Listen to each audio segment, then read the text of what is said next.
அனைவருக்கும் வணக்கம். சுப மாரிமுத்து திருப்பூர்லேருந்து இந்த பதிவு உங்களுக்காக. இன்றைக்கு உத்திரட்டாதி நட்சத்திரத்தை பற்றி இன்னைக்கு நான் உங்களுக்கு சொல்ல போகிறேன். அற்புதமான ஒரு சூட்சமத்தை இன்னைக்கு நான் உங்களுக்கு சொல்ல போகிறேன். இந்த உத்திரட்டாதி நட்சத்திரத்தில் ஒருவர் பிறந்தா அவங்க மீன ராசியில் பிறப்பாங்க. ஒரு ஜாதகத்தை நீங்கள் எடுத்து பார்த்தீங்கன்னா மீன ராசியில் பிறப்பாங்க. அவருடைய தாயுடைய கருவறையில் இருந்து தொப்புள் கொடி அறுக்கும் நேரம் அவங்க சனி திசையில பிறப்பாங்க. அப்போ உத்திரட்டாதி நட்சத்திரத்தில் ஒருவர் பிரமாதமாக அவங்க பிறந்துட்டாங்கன்னா அவங்க வாழ்க்கையில் எப்படியெல்லாம் கஷ்டப்படுவாங்க. உத்திரட்டாதி நட்சத்திரக்காரர்களுக்கு பாருங்க, ஒரு தகவலை உத்திரட்டாதி நட்சத்திரக்காரர்கிட்ட சொன்னீங்கன்னா எல்லா இடத்துக்கும் அந்த தகவல் போயிடும். அப்படின்னா பாருங்களேன், அந்த மாதிரி நட்சத்திரம் தான் உத்திரட்டாதி. வாலின்றிய போய் யதார்த்தமா பேசக்கூடிய ஒரே நட்சத்திரம் உத்திரட்டாதி தான். நீங்க அவங்ககிட்ட ஒரு வேலை சொல்லிட்டீங்கன்னா கடைசி வரைக்கும் முடிச்சு கொடுக்க வரைக்கும் அவங்க இருப்பாங்க. உத்திரட்டாதி.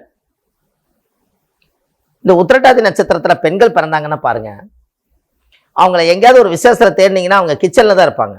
ஏன்னா உத்திரட்டாதி சமையல் அறை, வர்றவங்களுக்கெல்லாம் பரிமாறுறது, வயிறார சாப்பாடு கொடுக்கறது, அந்த பரிமாறின பொருளெல்லாம் எடுத்து கொண்டு போய் சுத்தப்படுத்துறது, அவங்களுக்கு அதில் அப்படி ஒரு சந்தோஷம். அதில் வெகுளித்தனமாகவே வாழ்ந்து அவங்களுக்கு என்ன தேவைன்னு அவங்களுக்கு தெரியாமே வாழ்ந்துருவாங்க. வயசு போயிடும். மற்றவங்களுக்கு எல்லாம் ஹெல்பிங் மைண்ட் பண்ணுவாங்க. நிறைய பேருக்கு உதவி செய்வாங்க. இங்கேருந்து 400 கிலோமீட்டர் ராமேஸ்வரம் அப்படின்னா ராமேஸ்வரத்துக்கு போய் நீங்கள் ஒரு முக்கியமான இந்த பொருளை கொண்டு போய் கொடுத்துருவாங்கன்னு சொன்னால் அவ்வளோ தூரமாக அவங்க நினைக்க மாட்டாங்க. கொண்டாங்கன்னு கொண்டு போய் கொடுத்துட்டு வந்துடுவாங்க. அப்போ எவ்வளோ தூரம் விசுவாசமாக இருக்காங்கன்னு பாரு. இந்த நட்சத்திரக்காரர்களுக்கு கொஞ்சம் விவரம் தெரிஞ்சு வாழ்றது ரொம்ப கஷ்டம். ஆனா அவங்க அந்த அளவுக்கு அது இருக்கிறாங்க. ஆனா கொஞ்சம் யதார்த்தமா இருக்கிறது தனக்கு வச்சு தர்மம் பண்ணுங்கிற மாதிரி தனக்கு என்ன தேவையோ அதை தேடிட்டு செய்ய மாட்டாங்க. அவங்களுக்கு அது பிடிக்காது. எல்லாத்துக்கூட டெய்லி நல்லா பேசணும், எல்லாத்துக்கூட கலகலப்பா சிரிக்கணும், யாரோ ஒருத்தர் கூட சும்மா இருந்தா கூட யாரோ ஒருத்தர் கூட பேசினா தான் அவங்களுக்கு அதுல ஒரு நிறைவு. இது அவங்களுக்கு எப்பவுமே அவங்களுடைய ரகசிய பிரச்சனை. இது வாலின்றிய பேசக்கூடியவங்க, வாலின்றிய ஒரு நட்பை உருவாக்கிடுவாங்க. அப்பேற்பட்ட நட்சத்திரம் சனியுடைய திசையில பிறந்ததுனால ஒரு நீதிமானத்தை வாழ்ந்திருக்காங்க. உண்மையா இருப்பாங்க. உத்திரட்டாதி ஏன் நான் கிச்சன்னு சொன்னேன்னா, அவங்களுக்கு சமையல் ரொம்ப பிடிக்கும். சமையல் நல்லா டேஸ்டா செய்வாங்க. ஆண்களா இருக்கட்டும் பெண்களா இருக்கட்டும் சமைக்க தெரியும். அவங்களுக்கு சமையல் நல்லா வரும். செய்யறதுக்கு வேணா காலம் அவகாசம் வேணா கொடுத்து வைக்காம இருக்கலாம், ஆனா அவங்களுக்கு செய்ய தெரியும். அப்போ இந்த உத்திரட்டாதி நட்சத்திரத்துல பிறந்திருக்கிறவங்க வாழ்க்கையில 12 ராசியில கடைசி ராசியா மீன ராசி. அவங்ககிட்ட நல்லா இருக்கிறீங்களான்னு கேட்டீங்கன்னா முக்காடு போட்டு அழுவாங்க. அவ்வளவு சுமைகளும் அங்கதான் வந்து சேரும். அது மீனம்ங்கிறது கடல் ராசியா, அங்க சேரும். அப்போ அவங்களுடைய மனசுக்குள்ள 1000 வேதனைகளும் சோதனைகள் இருந்தாலும் எல்லாத்தையும் தூக்கி போட்டு மற்றவங்களுக்காகவே உழைக்கக்கூடிய ஒரே நட்சத்திரம் உத்திரட்டாதி. இந்த நட்சத்திரக்காருக்கு யாரை பிடிச்சா, எந்த நட்சத்திரக்கார பிடிச்சா சில காரியங்கள் நடக்குங்கிறது உங்களுக்கு தெரியணும். உத்திரட்டாதி நட்சத்திரத்துல ஒருவர் பிறந்து விட்டால், ரோகிணி நட்சத்திரத்துல ஒருத்தர் யார் இருக்காங்களோ அவங்க தெய்வ அனுகூல நட்சத்திரம். அப்ப இந்த உத்திரட்டாதி நட்சத்திரத்துக்கு ரோகிணி நட்சத்திரத்துக்கு மிகப்பெரிய ஒரு பூர்வ ஜென்ம பந்தம் உண்டு. இந்த ரோகிணி நட்சத்திரக்காரன் நீங்க எங்கேயாவது கூட கூட்டிட்டு போனீங்கன்னா உங்க வாழ்க்கை பிரமாதமா இருக்கும். ஒரு தொழிலா இருக்கட்டும், ஒரு வேலையா இருக்கட்டும், எதுக்கா இருந்தாலும் சரி நீங்க செஞ்சு பாருங்க, உங்களுடைய வாழ்க்கையில ஒரு மிகப்பெரிய மாற்றம் ஏற்படும். இந்த உத்திரட்டாதிக்கு மட்டும் அந்த யோகம் கட்டாயம் உண்டு. ரோகிணி நட்சத்திரத்துல பிறந்திருந்தால் அந்த ரோகிணி நட்சத்திரக்கார ஒரு நட்பு வச்சுக்கணும். எங்க போனீங்கனாலும் அவங்களுடைய உறுதுணை வேணும். தெய்வ அனுகூல நட்சத்திரம் அது. அப்ப இதெல்லாம் உங்களுடைய வாழ்க்கையில நீங்க தெரிஞ்சுக்க வேண்டிய விஷயம் அல்லவா? நீங்க உத்திரட்டாதி நட்சத்திரக்காரு காலையில பசுமாட்டை பார்த்துட்டு போங்க, எல்லா காரியம் நடக்கும். அங்க பாருங்க, ரோகிணி நட்சத்திரம் ரிஷபராசி வருதா, அங்கேயும் மாடு. இங்க உத்திரட்டாதி பசுமாட்டு தான். ஏன்னா எனத்தோட சேருமா. அப்ப காலையில எந்திரிச்சு பசுமாட்டுக்கு 2 பழம், கொஞ்சம் இல்லாட்டி அருகம்பில்லு. எந்த காரியத்துக்கு போனாலும் பசுமாடு இந்த உலகத்துல எங்க தேடினாலும் கிடைக்கும்.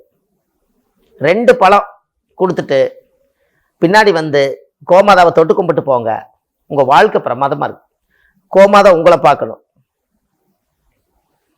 நீங்க அவர் பார்க்கறது ரொம்ப சந்தோஷம்தான்.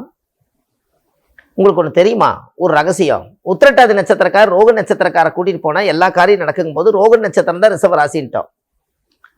சிவனுக்கு நேர் எதுக்கால பார்த்தீங்கன்னா நந்தி தேவதை தான் வச்சிருப்பாங்க. பிரதோஷ அன்னைக்கு பார்த்தீங்கன்னா சந்தன காப்பெல்லாம் பூசி அவங்களுக்கு நல்ல தீபாரதனை காமிச்சு நந்தி பூஜை நடக்கும். அப்போ நீங்கள் நந்தி போய் பார்க்க முடியல, நான் கோயிலுக்கு போக முடியல, என்னுடைய வீடு வாசலாம் சுத்தமாக இருக்குது இல்லை அப்படின்னாலும் கூட, உத்திரட்டாதி நட்சத்திரத்தில் பிறந்துக்கிறவங்க பசுமாடு கிட்ட போய் எல்லா பிரச்சனையும் சொல்லிட்டு வாங்க, உங்களுக்கு எல்லா பிரச்சனையும் சால்வ் ஆயிடும். அவர் யாரு? அதே சிவனோட அவதாரம் தான். அது தெய்வ சிலையா இருக்கு, இங்க உயிரோடவே இருக்கு. இங்க சொன்னாலும் ஒண்ணுதான், அங்க சொன்னாலும் ஒண்ணுதான். கொஞ்சம் யோசிச்சு பார்த்துருக்கீங்களா? பசுமாடா பார்த்துருப்பீங்க. நீங்க நந்தியோட காதுல போய் சொல்றீங்க இல்லையா, அது நேரா போய் அந்த மனு கொண்டு போய் சிவனுக்கு கொண்டு போய் கொடுத்துரும். அப்ப இங்க சொன்னா அங்க போகுதுங்கும் போது, சிலை வடிவத்தில் இருக்கக்கூடிய ஆலயத்துக்கு உங்களால போக முடியலன்னா பசுமாடை பார்த்து சொல்லிட்டு வாங்க, நான் உயிரோடு இருக்கிற பசுமாடு கிட்ட போய் சொல்லிட்டு வாங்க, ஆண்டவனே எனக்கு தீராத கடன் இருக்குது, எனக்கு தீர்த்து கொடு. 2 வாழைப்பழம் வச்சு கொடுத்துருவாங்க. ஒரு பசுமாட்டுக்கு தவிடும் புண்ணாக்கு வாங்கி கொடுத்துருவாங்க, அகத்திக்கீரை வாங்கி கொடுத்துருவாங்க. என்ன உங்களுக்கு கை கிடைக்குதோ மாட்டுக்கு தீவனம் வாங்கி கொடுங்க. உத்திரட்டாதி நட்சத்திரக்கார வாழ்க்கையில மென்மேல உயர்ந்துருவாங்க. அவங்க வீட்டில் நிறைய திருமண தடைகள், கஷ்டங்கள், பிரச்சனைகள்லாம் இருந்தா உத்திரட்டாதி நட்சத்திரக்கார பசுமாடை போய் ஒரு 7 நாள் தொடர்ந்து பார்த்துட்டே வந்தாங்கன்னா அந்த வீட்டில் எல்லா பிரச்சனையும் சால்வ் ஆயிடும். இதெல்லாம் உங்க வாழ்க்கையில நீங்க தெரிஞ்சுக்க வேண்டிய விஷயம்தான். அந்த உத்திரட்டாதிக்கு மட்டும் அவ்வளவு பெரிய பவர் உண்டு. அந்த ரோகிணி நட்சத்திரத்தை, ரோகிணின்னு என்ன, பேங்க்கு, ரோகிணின்னா பேங்க், பணம். அப்போ உத்திரட்டாதி நட்சத்திரக்காரு பேங்க் அடிக்கடி போயிட்டு வாங்க. செல்லில் நீங்கள் பணம் அனுப்புறதை விட பேங்க்கில் கொண்டு போய் கட்டி ஒரு 100 ரூபாயோ 200 ரூபாயும் கூட போட்டு வாங்க. பேங்க் அடிக்கடி போயிட்டு வாங்க, அங்கே தெய்வ அனுகூலம் உங்களுக்கு வருதல்லவா. இது எல்லாமே உங்களுக்கு சம்மந்தப்பட்டதா இருக்கு. இதெல்லாம் நீங்கள் செய்யும் போது உங்கள் வாழ்க்கையில் இன்னும் நிறைய மாற்றங்கள் ஏற்படும். தெய்வ சக்தி பொல்லாத சக்தி, நம்பிட்டீங்கன்னா அவ்வளோதான். அதனால உத்திரட்டாதி நட்சத்திரக்கார் இதுவரையும் கஷ்டப்பட்டிருந்தாலும் கூட இனிமேல் ரோகிணி நட்சத்திரக்கார் தெய்வ அனுகூலமாக இருக்கிறனால அவங்க பக்கபலமாக இருந்தாலோ, உறுதுணையாக இருந்தாலோ, நட்பு வச்சுக்கிட்டாலோ, தொழிலில் உள்ள கொண்டு வந்துட்டாலோ, அன்னையிலேருந்து தெய்வம் உள்ள வந்தாச்சு, உங்களுக்கு ஒரு கவலையும் இல்லை. எல்லா பிரச்சனையும் அது பார்த்துக்கும். செக் பண்ணி பாருங்க வாழ்க்கையில். சோதிக்க வேண்டாம், நடக்கும், அவ்வளோதான். இதெல்லாம் ஒரு அருமையான கருத்துக்கள். இந்த கருத்துக்கள் எல்லாம் உங்களுக்கு ஒரு பெரிய சொத்துக்கள். இது உங்களுக்கு தெரிஞ்சதுனால தானே இனி அதை தேடுறீங்க. இது தெரியாமலே போயிட்டா எப்படி தேடுவீங்க? ஒவ்வொரு விஷயங்களையும் அந்த காலத்தில் முன்னோர்கள் இதை வகுத்து வச்சிருக்காங்க. அதனால உங்களுக்கு அது ஒரு சிறப்பம்சத்தை கொடுக்கும். இன்னமும் உங்களுடைய வாழ்க்கையில பெரிய பெரிய மாற்றங்கள் ஏற்படும். வள்ளுவர் வாக்குன்னு யூடியூப் சேனல்ல போய் பாருங்க. ஆன்லைன்லேயே நான் ஜாதகம் பார்க்குறேன். நீங்க ஒவ்வொரு கருத்துக்களையும் நீங்க அதில் பார்த்தீங்கனாலே அது முழுசா கிட்டத்தட்ட 1000கணக்கான பதிவுகள் அதில் கொடுத்துருக்கேன். அவ்வளவும் நீங்க தெரிஞ்சு உங்களுடைய வாழ்க்கையில நீங்க ஒரு தெளிவாயிட்டாலே ஒரு மனிதனா இருந்தவங்க ஒரு மகானா மாறினதுக்கு சமமா இருப்பீங்க. அதுல அந்த அளவுக்கு சொத்துக்களும் முத்துக்களும் கருத்துக்களும் அதுல கொடுத்துருக்கேன். அதனால கண்டிப்பா மக்களுக்கு தேவையான விஷயங்கள் அதுல இருக்கு. இதெல்லாம் நீங்க கண்டிப்பா தெரிஞ்சுக்கணும் உங்களுடைய வாழ்க்கையில. அப்ப இத்தனை நாளா உத்திரட்டாதி நட்சத்திரம் தெரியாம இருந்தாலும் கூட இந்த பதிவை உங்களோட போகாம, உங்களுக்கு தெரிஞ்ச உத்திரட்டாதி நட்சத்திரக்கார் கண்டிப்பா யாரோ 1-2 பேராவது இருப்பாங்க, அவங்களுக்கு இதை அனுப்புங்க. அவங்களும் இந்த பதிவை தெரிஞ்சுக்கிட்டாங்கன்னா ஆஹா பரவாயில்ல, இந்த விஷயம் இன்னைக்கு தான் கிடைச்சிருக்குது, நான் இனிமேல் ரோக நட்சத்திரக்காரன் நானும் போய் கையெடுத்து கும்பிட்டு வர்றேன், இனிமேல் நான் பேங்க்கு போயிட்டு வர்றேன், இனிமேல் நான் பசுமாட்டுக்கு அகத்திக்கீரை வாழைப்பழம் கொடுக்குறேன் அப்படின்னு உங்களால ஒரு புண்ணியம் கிடைக்கும் அல்லவா.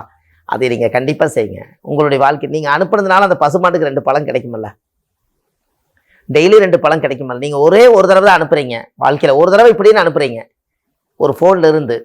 ஆனா எங்கேயோ இருக்கக்கூடிய ஜீவன், கண்ணுக்கு தெரியாம இருக்கிற ஜீவனுக்கு 2 வாழைப்பழம் இல்லாட்டி கொஞ்சம் அகத்திக்கீரை, அது வயிறு நிறையும் அல்லவா. அந்த ஒண்ணுக்காகவாவது இந்த பதிவை நீங்க அனுப்புங்க. ஏன்னா இது மக்களுக்காக கொடுத்த கருத்து தானே, அதுல ஜீவராசிகளும் வாழ்ட்டுமே. இதெல்லாம் நீங்க தெரிஞ்சு வச்சு உங்களுடைய வாழ்க்கையில மிக பிரம்மாண்டமா வாழ போறீங்க. இந்த பதிவை நீங்க செஞ்சு பாருங்க. நான் இந்த பதிவை கேட்டு நீங்க இந்த பரிகாரத்தை பண்ணுங்க. அன்னையிலிருந்து உங்களுடைய வாழ்வாதாரம் பிரகாசமா இருக்கும். வாழ்க்கையில் நீங்கள் எல்லாம் வந்து நல்லா வாழணும். இந்த நட்சத்திரம் உத்திரட்டாதி நட்சத்திரக்காரில் நீங்கள் நல்லா வாழணும். அதனால் அடுத்த பதிவில் உங்களை நான் சந்திக்கிறேன். வாழ்வது ஒரு முறை, வாழ்த்தட்டும் தலைமுறை. நன்றி, வணக்கம்.